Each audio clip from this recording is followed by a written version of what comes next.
Okay, we are at Lindsey and David's. Um, and it's like 1860 East and like 30, just off of 3900 South. Um, anyway, so their main goal is backyard. There is kind of a large property, and they're thinking in terms of functionality is the overall goal.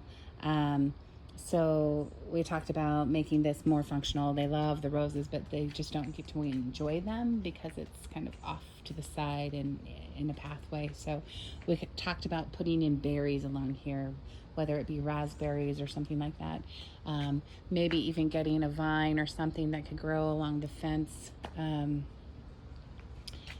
then she would like to tear this out eventually, just because they just don't offer a whole lot, these shrub roses, and again, creating something more functional here.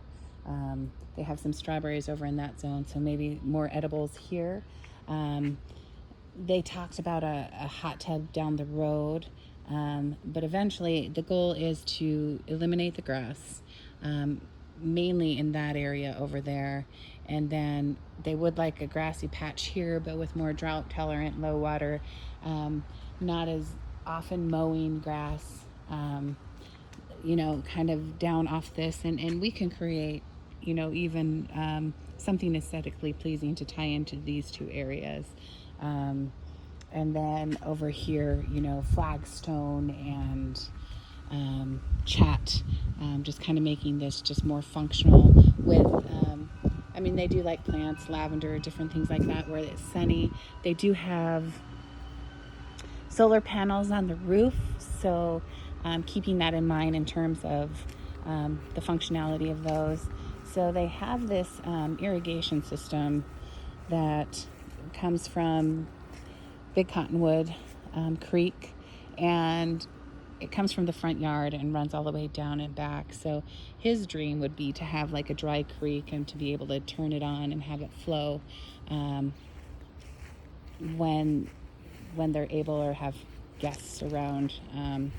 And it is back in this area, so there's a basin that could be created. And again, that would definitely be more long-term and discuss with Lindsey as well, but and a little bridge, but kind of their goal would be to kind of create like a grove. So they would like one large tree. I'm thinking kind of center yard here. And I talked to them about a honey locust just because of the contrasting color and then just how the formation and the umbrella look. He kind of likes the idea of a gladed backyard, and they visit the Tracy Avery area, the conservation, probably Red Butte fans too, but they really like the sumac. So I was thinking some sumacs kind of interspersed throughout the yard as well, and just kind of making a more xeriscape functional yard with patch of green and grass for softening.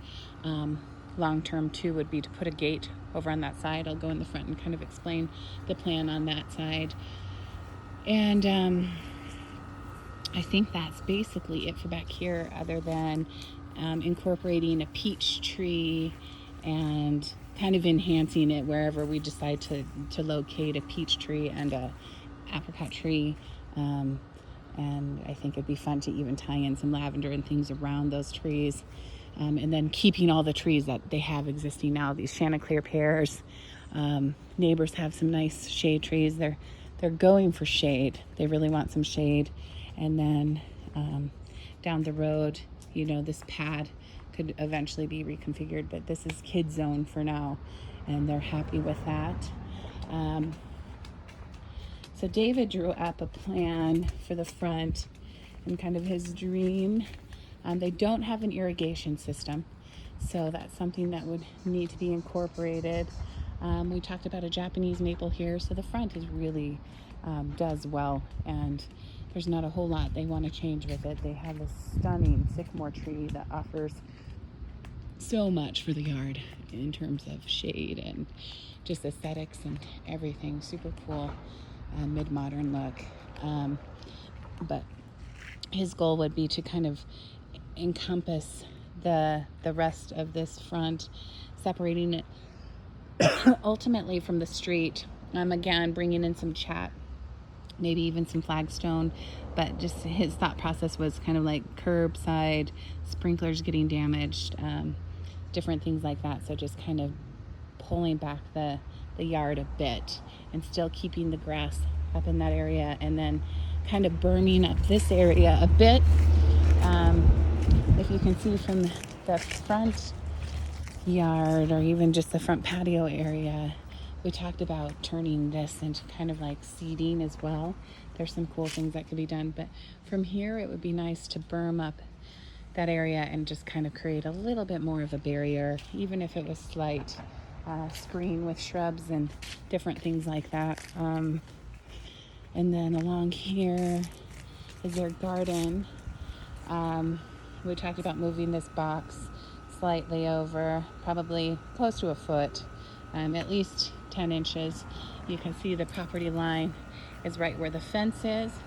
And then we would plant espaliers, probably 5 espaliers along here, alternating apple and pear.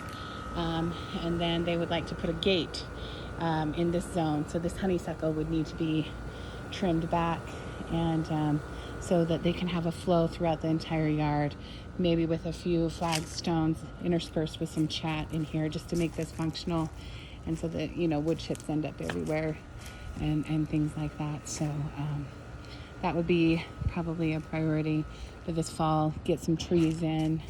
The front would probably be more long-term, and then just getting that back area managed with the grass and everything. So that's the scope. 3838, 1860 East, and Lindsey and David.